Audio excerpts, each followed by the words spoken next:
Plus, a veteran and double amputee robbed. He kept saying, I'm gonna shoot, I'm gonna shoot.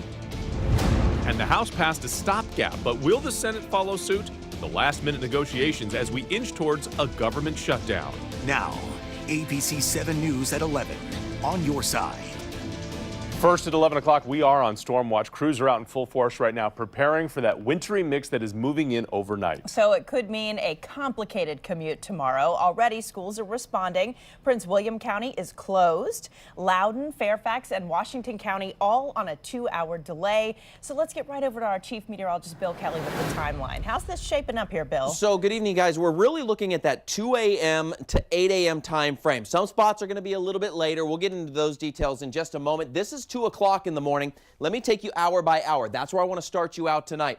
3 o'clock, we start to see some of that working in from the south. We get into 4 and 5 o'clock. That's what this is. Now you see a lot of pink on the map. That's some rain moving in that could bring us some sleep, but maybe even some freezing rain, which means it's liquid falling from the sky, but freezing on contact. Here's 6 o'clock. Notice how much of the region sees that. Let me take you to 7 o'clock, and we continue to have that around the area. By 8, things start to lift, so that's why we're looking at that time frame. We're under a winter weather advisory for the D.C. metro. We'll really focus in, though, in part of our northwest zone, specifically up into northern and western parts of Maryland. Different story up there. You folks are going to get some snow and maybe quite a bit of ice. That's why your winter storm warning has been issued for you. There is a lot to talk about tonight. I'll show you more hour by hour, and the spots that I don't think will get it as bad, all coming up in just a few minutes, guys. Okay, we'll see you then, Bill. Thank you. And Good Morning Washington's going to start early, 4 a.m. tomorrow, to help you stay one step ahead of the winter weather. So join Veronica, Eileen, and Julie right here on ABC 7. This is just a very tough story to tell. He's 81 years old. He is blind and a double amputee, bound to a wheelchair. He served our country in the armed services. None of that mattered to 2 thieves who targeted him at gunpoint outside of his Northeast D.C. home. Heather Graff spoke to the man about those terrifying moments. She's joining us live outside D.C. Police Headquarters tonight with this story. And Heather, tell us they're close to getting an arrest on these 2 guys.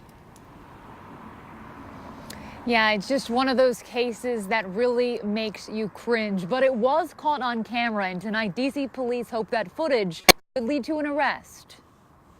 Video of this violent armed robbery is tough to watch.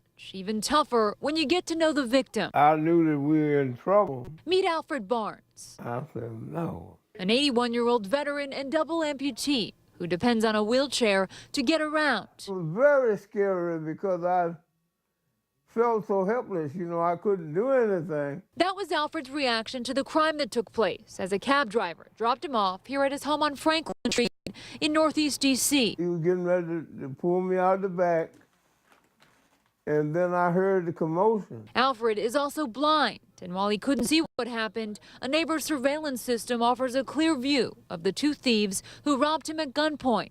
Police say the suspects first took a wallet, a backpack, and cash from the cab driver, then ripped a pouch from around Alfred's neck that contained his house keys and photo ID. He said, get that pouch, because there may be money in it. Then they ran away and left a shaken neighborhood behind. And Alfred and his wife told us they had to have the locks changed on their home, and they've been so nervous since this happened. They haven't gotten a good night's sleep yet. So if you recognize the people in that surveillance video, detectives want to hear from you. Live tonight at D.C. Police Headquarters, Heather Graff, ABC 7 News. Heather, just a terrible story. Thank you. Well, an unusual crime alert in Fairfax County tonight. Police say a woman used her 4-year-old child to carjack someone. This happened along Woodgrove Court in Herndon. We're told the woman had her child with her. She flagged down 2 people saying she needed help, and when they got out to help her, she put her kid in the car and took off.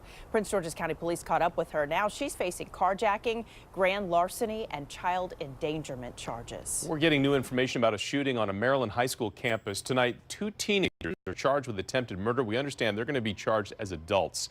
The 17-year-old football player who was shot is back home tonight. Police say he was just meeting up with his ex-girlfriend when he was shot inside an SUV in the school parking lot. They do say at this point, robbery may have been the motive for this shooting. And just in, casino mogul Steve Wynn is stepping down as CEO of Wynn Resorts. This move comes after an explosive Wall Street Journal article detailing claims of sexual harassment against him. Wynn, a major GOP donor, also stepping down as finance chair of the Republican National Committee as a result of those claims. Well, tonight the clock is counting down to another possible government shutdown. That deadline is now just 2 days away. But will lawmakers be able to strike a deal? Annalisa Gale live on Capitol Hill tracking the latest developments tonight. Annalisa?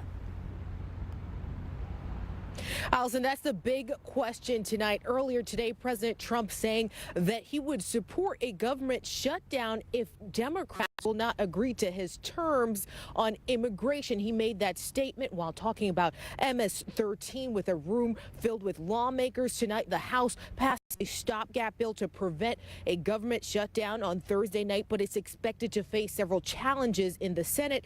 House Democrats have now canceled their annual retreat to focus their attention on the back and forth that's going on a short-term spending bill to avoid another shutdown. Congress now has until midnight on Thursday to come up with a deal. Otherwise, we're going to see another partial government shutdown like the one we saw just a few weeks ago. Live from Capitol Hill tonight, Annalisa Gale, ABC 7 News. I'm Nancy Chen at the live desk, and after the worst single-day point decline in history on Monday, the Dow rebounded today, but there was still plenty of volatility on Wall Street. The Dow Jones, after dropping almost 1,200 points on Monday, closed up today more than 560 points, but it was a roller coaster, the Dow bouncing up and down throughout the day. Strategists have been warning the seemingly unstoppable stock market was due for a drop like the one we saw yesterday. Experts saying the best thing to do is remember the stock market is a long-term investment and you should not react in fear over one bad day. At the live desk, I'm Nancy Chen, ABC 7 News. New details tonight about the man targeted